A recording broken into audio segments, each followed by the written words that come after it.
Kembali kita di Ngaji Narasi Online. Assalamualaikum warahmatullahi wabarakatuh. Alhamdulillah, wassalatu wassalamu ala rasulillah, sayyidina wa maulana Muhammadin ibni Abdillah, wa ala alihi wa sahbihi wa mawalah. La hawla wa la quwata illa billah, amma ba'du.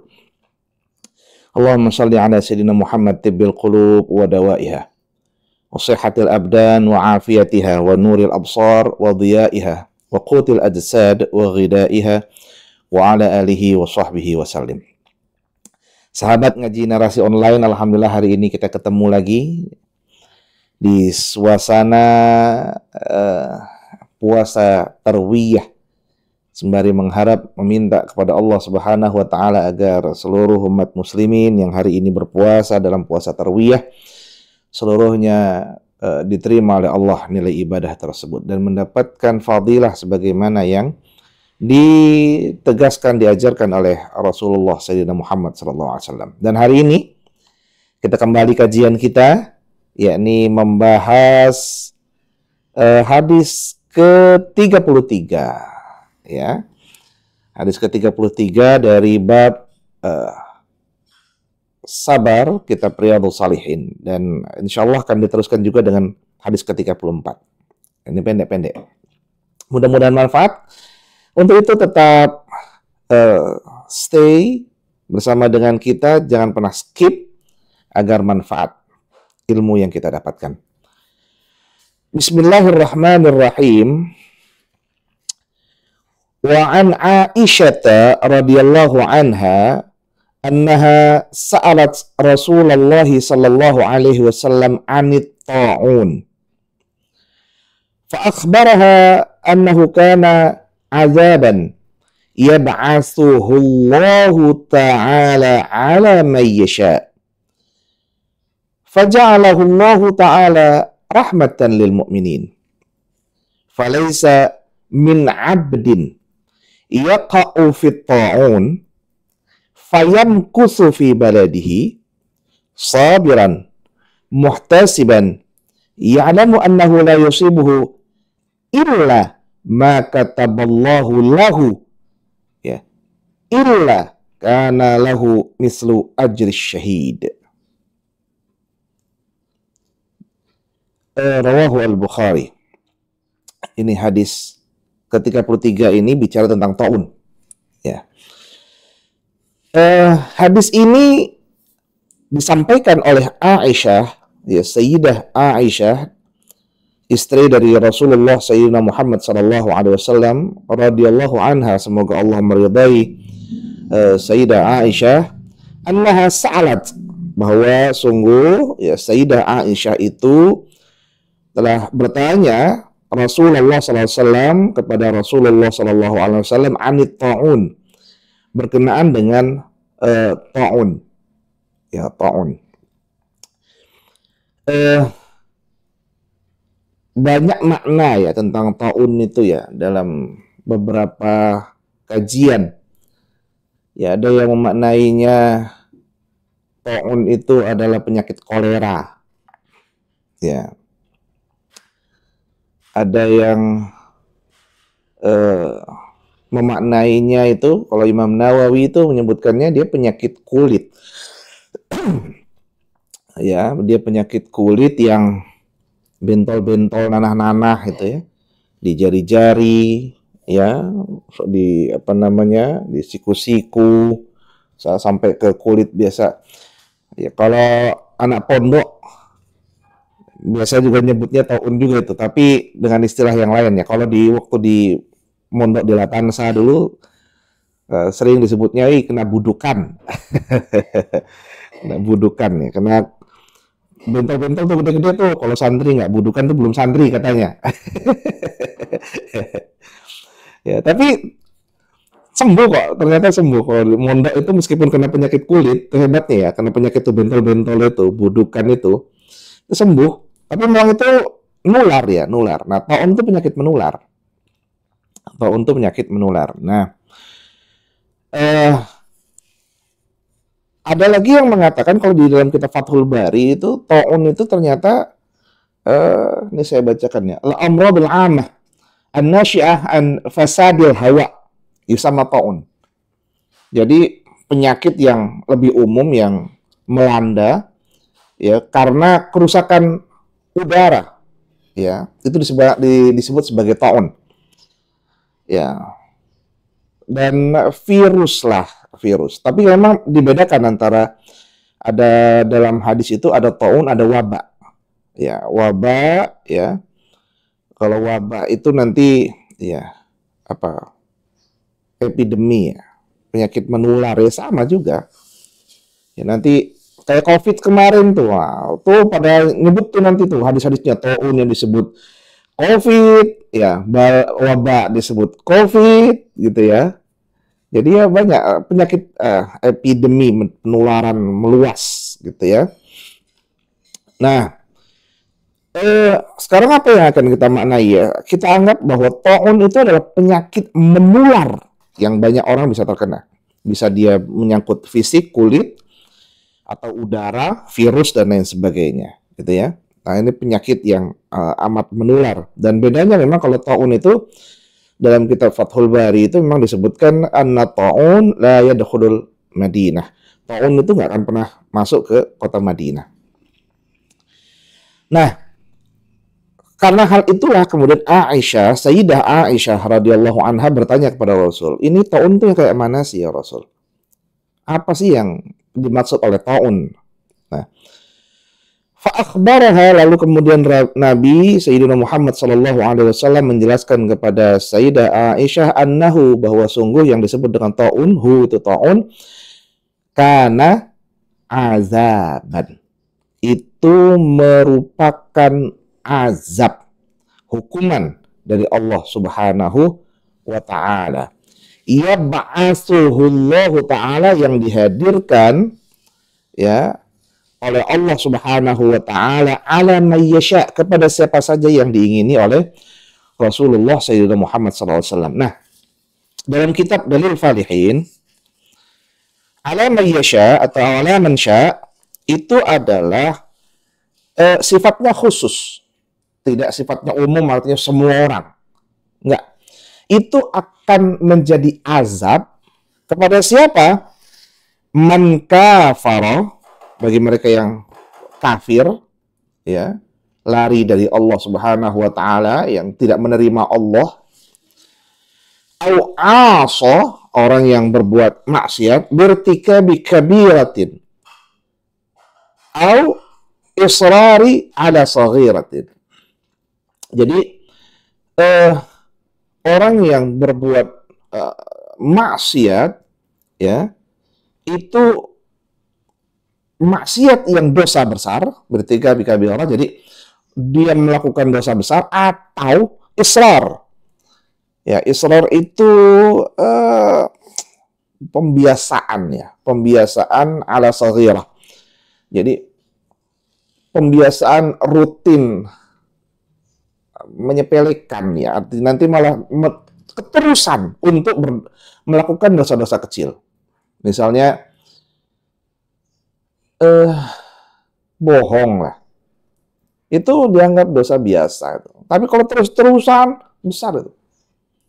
Ya, melakukan sesuatu tuh, saya nggak, padahal dia yang ngomong untuk melakukan ini, tiba-tiba dia nggak ngomong, dia tiba-tiba menyampaikan kepada orang lain, saya nggak ngomong kayak gitu kok, itu dianya aja. Nah itu kalau keterusannya begitu, itu lama-lama jadi dosa besar itu. Ya, jadi perbuatan maksiat yang dilakukan dalam bentuk dosa besar, atau membiasakan dosa-dosa kecil itu diteruskan. Ya, contoh misalnya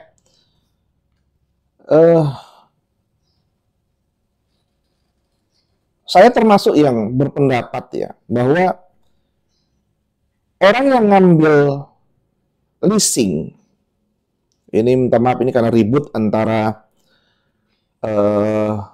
apa ya, sekarang debt collector tuh banyak ditangkapi itu gara-gara ngambil motor di tengah jalan ya. Sebenarnya itu juga ya, ini dilematik, hukum kita dilematik. Saya termasuk yang mengatakan itu dilematik. eh, apa namanya, perusahaan leasing harus apa namanya mengambil milik dia, ya, dan di satu sisi orang pengen tetap menggunakan kendaraan yang digunakannya. Padahal itu hutang. Hutang yang tidak dibayar-bayar itu kalau orangnya nggak ikhlas, apa namanya, barangnya ada, pulangin, pulangin. Ya karena kita ngutang. Ya, hutang itu ya saya nggak bisa bagi bayar, ya pulangin. Kalau enggak, Anda menggunakan harta orang lain. Ya, sama dengan gosok maling itu. Yang menggunakan harta orang lain di mana orang itu mencari-cari ya. Karena dia nggak ikhlas gitu. Dan barangnya ada. Nah kalau barangnya nggak ada, nah itu yang lalu kemudian orang tersebut bisa mengikhlaskan. Ya kalau nggak ikhlas ya sudah, serahkan kepada Allah. Kepada Allah. Ini barangnya ada kok, motornya ada. Ya pulangin lah motor itu. Gitu ya. Jangan kemudian malah dijual, ya dijual, lalu lapor ke kepolisian mengatakan barang hilang. Oh tambah dosa. Nah itu orang-orang yang nanti ketika apa namanya ada taun itu azab bagi dirinya. Nah itu ya, saya berpendapat demikian dalam konteks ekonomi di masyarakat ya, yang dibiasakan pembiasaan. Itu pendapat saya. Nah, karena gosok itu kan menggunakan barang orang lain ya tanpa haknya. Ya, tanpa haknya. Gosok itu maling, mencuri. Jadi siapapun di sini sahabat ngaji narasi online ya, ya saya hanya ingin menyampaikan bahwa kalau demikian tolonglah pulangin aja motor tadi itu kepada orang tersebut. Bukan berarti kemudian nggak punya pekerjaan dengan tidak ada motor. Insya Allah Allah berikan, asal berserah diri kepada Allah. Termasuk doa-doa yang sudah saya ajarkan. Doa-doa itu nggak bersifat apa namanya sendiri ya. Saya menyampaikan doa-doa itu tuh terikat dengan isi materi-materi yang sudah kita bahas dalam kitab Riyadhus Shalihin. Dari mulai niat ikhlas, taubat, ya sampai sabar hari ini. Dan doa-doa itu berkesinambungan. Termasuk doa hutang bisa cepat selesai. Nah, karena hutang cepat selesai, selain membaca doa itu kan ada syarat gitu saya sebutkan itu. Ya, jangan lupa untuk menggunakan ilmu yang sudah ditentukan oleh Allah seperti yang dijelaskan oleh Nabi Muhammad dan dikutip oleh Imam Nawawi dalam kitab Riyadhus Shalihin. Ikhlaskan diri, lalu bertobat kepada Allah. Sabar dalam menjalani kehidupan. Insya Allah Allah mudahkan.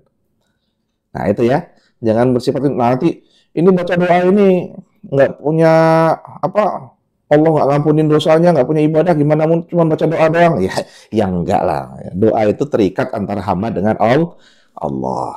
Gitu ya. Kembali ke taun tadi. Nah, jadi ala mayyasha, kepada siapapun yang Allah kehendaki, itu sifatnya khusus meskipun kalimatnya umum. Khususnya adalah mereka yang mendapat azab Allah adalah satu kafir, dua orang yang maksiat, baik maksiat dosa besar maupun dosa kecil. Yang diteruskan. Faja'alahullahu, maka kemudian Allah menjadikan ya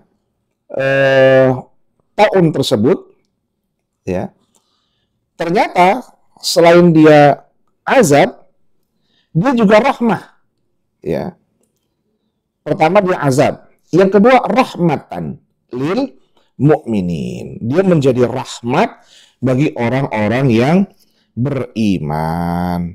Nah, orang-orang yang beriman ini dalam kitab Dalilul Falihin itu disebutkan, beliau mengutip qala Syekh Zakaria fi hasyatihi. Jadi beliau mengutip perkataan Syekh Zakaria ya dalam kitabnya Hasyiah Al-Bukhari. Dia sebutkan di sini bahwasanya ghairu murtakibil kabairi. Ya. Orang-orang yang selain dari orang-orang yang murtakab dari kabair. Ya. Orang-orang yang selain pelaku, gitu ya, pelaku al-kabair. Orang yang berbuat dosa besar, itu orang yang beriman. Nah, kenapa? Karena dalam Islam itu kan disebutkan bahwa orang yang dalam Al-Quran itu disebutkan Allah mengampuni semua dosa, ya, kecuali orang yang berlaku dosa besar termasuk syirik. Ya, syirik itu berkenaan dengan dosa yang menduakan Allah. Ya, karena dia menduakan Allah, Allah nggak ngampuni. Tapi kalau dia kemudian bertaubat dengan kesungguhan taubat, yakinlah rahmat Allah lebih luas daripada murkanya. Jadi di sini tegas ya, Allah menyebutkan bahwa ta'un itu bisa menjadi azab kepada orang yang berbuat dosa besar dan rutin berbuat maksiat kecil, ya kafir dan pelaku dosa besar dan pelaku rutin maksiat kecil, dosa-dosa kecil, dan tapi dia juga menjadi rahmat bagi orang-orang yang beriman yang tidak melakukan dosa besar, dan tentunya rahmat itu akan hadir ketika dia sabar. Ya, ketika dia sabar. Kenapa seperti itu? Karena ini korelasinya adalah lanjutannya falaisa, dan bukanlah, tidaklah min abdin, dari seorang hamba itu yaqa'u yang terkena padanya fita'un, penyakit ta'un, ya, fayamkusu fi baladihi, lalu dia menetap di tempatnya, di negerinya. Ini karena semua orang kena, ya, ta'un itu kan semua orang kena, bukan sendirian, ya.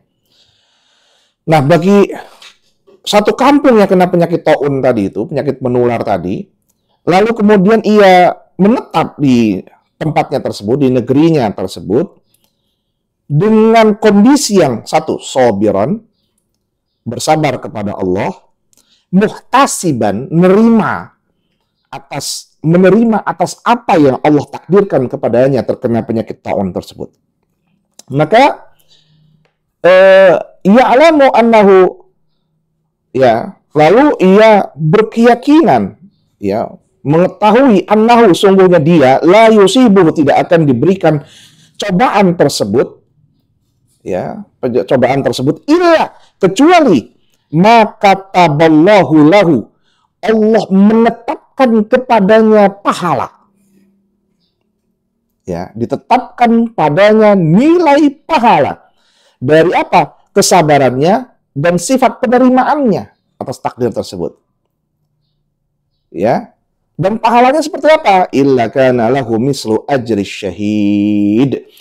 Nanti pahalanya itu semisal, sama seperti pahala orang yang mati syahid. Nah, ini penting ini.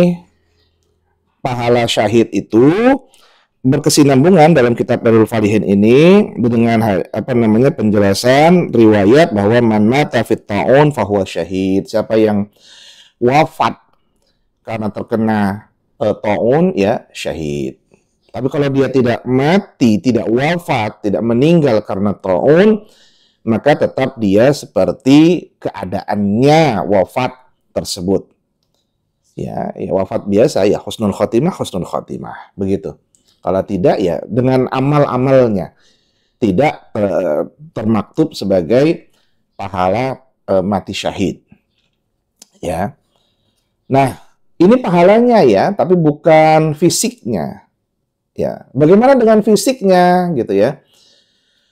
Seperti COVID yang lalu kan ribut tuh.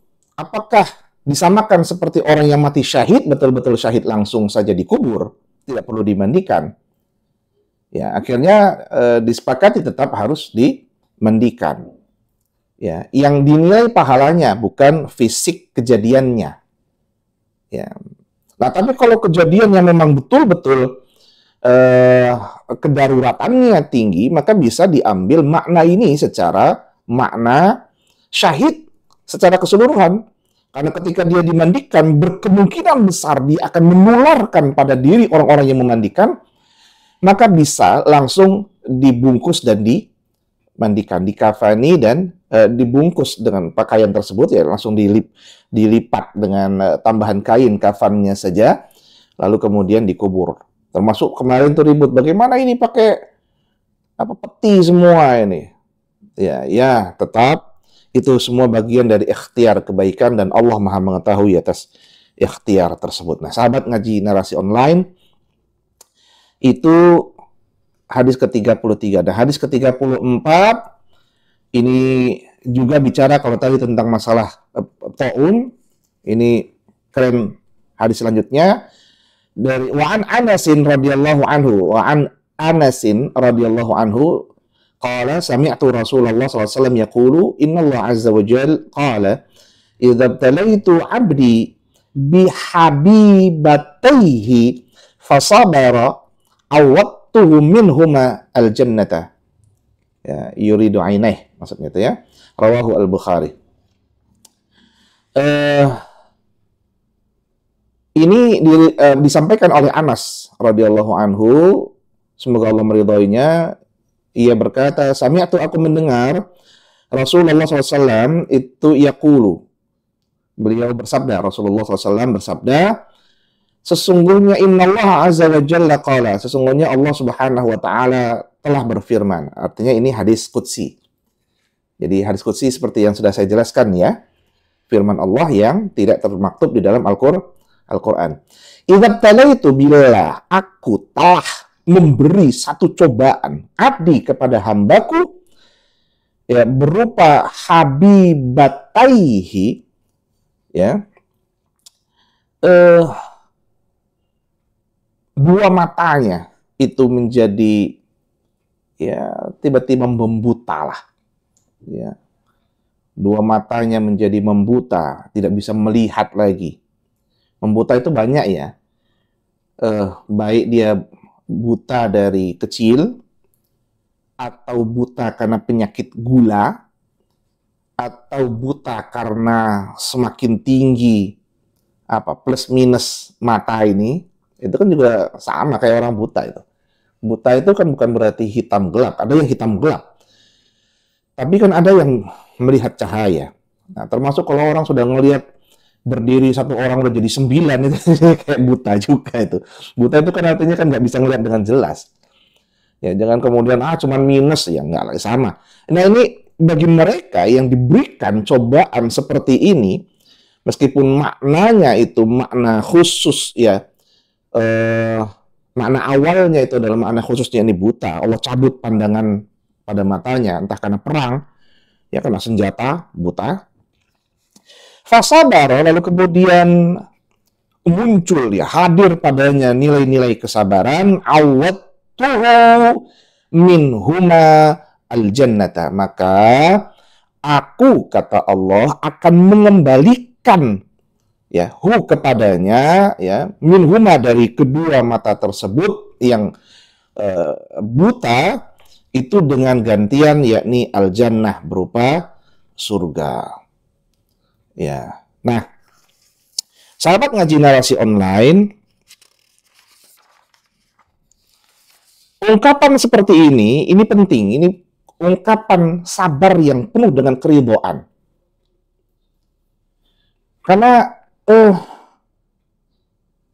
orang yang ridho dengan kesabaran itu, orang ridho dengan dicabutnya pandangannya lalu bersabar, itu mendapatkan fadilah banyak loh, keutamaan dari Allah Subhanahu wa ta'ala.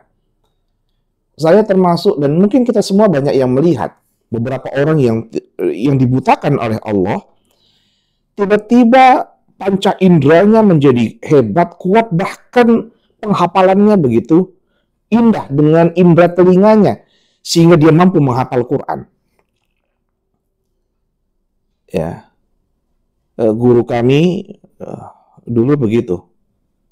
Ya, guru kami Mbah Farid Hambali, ya Allah yarhamhu, semoga Allah merahmatinya. Ya Allah, ampuni dosa-dosanya, kuatkanlah ya Allah, berikanlah padanya ya Allah tempat terbaik di sisimu, dan jadikan ilmu yang diberikan kepada kami ya Allah ilmu yang bermanfaat, ilmu yang menjadi amal jariah bagi dirinya. Guru kami itu Mbah Farid Hambali, beliau itu ketika Allah berikan cobaan di mana matanya tidak bisa lagi melihat, indera telinganya begitu hebat, dan beliau mampu menyelesaikan hataman Qur'annya secara penuh. Hatam Qur'annya secara penuh, hatam secara hafalan. Dan itu terus tiap hari, hanya itu. Ya. Guru apa namanya? Dulu ada kolega kami, ya nenek, saya nyebutnya Uwa. Uwa itu ya orang yang lebih tua dari orang tua kami. Ya Uwa kami itu dulu beliau itu tukang mijitin saya. Kalau udah saya sakit, ya bahkan sampai ke anak saya itu sakit, itu beliau yang mijiti. Beliau dulu melihat, tiba-tiba ya Allah berikan penyakit kepadanya, tidak bisa melihat. Tapi ternyata dengan indera pendengarannya yang tiap hari, ia hanya mendengarkan lantunan ayat suci Al-Quran, dia bisa menghafal ayat-ayat Quran tersebut. Nah, artinya bagi orang yang sabar, sesungguhnya bukan sekedar Allah berikan pengganti baginya di surga, termasuk penggantinya adalah kunci surga itu. Ya, yang bersabar dan menerima keadaannya, takdirnya itu tadi. Ya. Padahal disebutkan yuridu ainai. Orang-orang yang Allah berikan cobaan, dibutakan matanya, itu pasti berkeinginan untuk bisa melihat. Ya, maka Allah menyebutkan kan dalam Quran itu, ini dalam kitab Darul Falihin sebutkan ayatnya, araditum bil hayatid dunya minal akhirah. Coba kira-kira yang mau kamu ambil yang mana? Apakah kamu ridho apakah kamu rela ya bila mana ini rela apa enggak ini, mana yang lebih bagus apa enggak ini, bila kehidupan dunia ini dengan akhirat dihadapkan denganmu, mana? Kamu mau nuker apa enggak nih? Kehidupan duniamu, oke lah, kamu enggak enak kehidupan duniamu, tapi akhiratmu jadi enak nih. Mana? Mau pilih yang mana? Ya. Tentu yang kita pilih adalah penggantian yang begitu sempurna di akhirat. Apalagi ketika ia mampu melihat Allah Subhanahu wa ta'ala.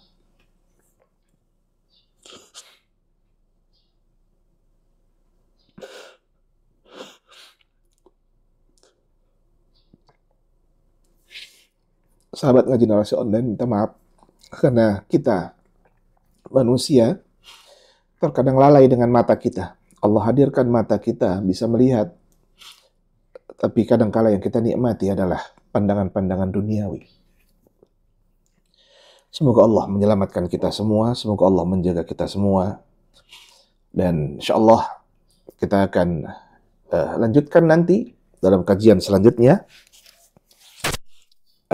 Insyaallah nanti di hadis ke-35 selanjutnya. Dan ingat sahabat ngaji narasi online bahwa cobaan yang Allah berikan apapun itu tidak lain sebagai bentuk penilaian untuk kita semua. Karena kita di sini hanya numpang, ngontrak. Di dunia ini kita hanya ngontrak. Kontrakan habis, sudah. Kita kembali kepada sang pemilik. Alangkah malunya ketika kita tidak mampu kembali kepada sang pemilik dengan kesempurnaan seperti sempurnanya awal Allah menghadirkan kita di dunia. Maka kita meminta kepada Allah agar Allah mengampuni dosa-dosa kita semua. Agar Allah mengampuni dosa-dosa kita semua. Agar Allah mengampuni dosa-dosa kita semua. Dan bersabar dalam menjalani kehidupan di dunia ini, karena ad-dunya sijnul mu'minin wa jannatul kafir. Bahwa dunia ini adalah betul penjara bagi orang-orang yang beriman dan surga bagi orang-orang yang menolak Allah Subhanahu wa ta'ala. Allahumma anfa'na bima 'allamtana wa 'allimna ma yanfa'una warzuqna 'uluman tanfa'una wahdina subulas salam. Wafaqna Allah jami'a lima yuhibbuhu wa yardah. Assalamualaikum warahmatullahi wabarakatuh.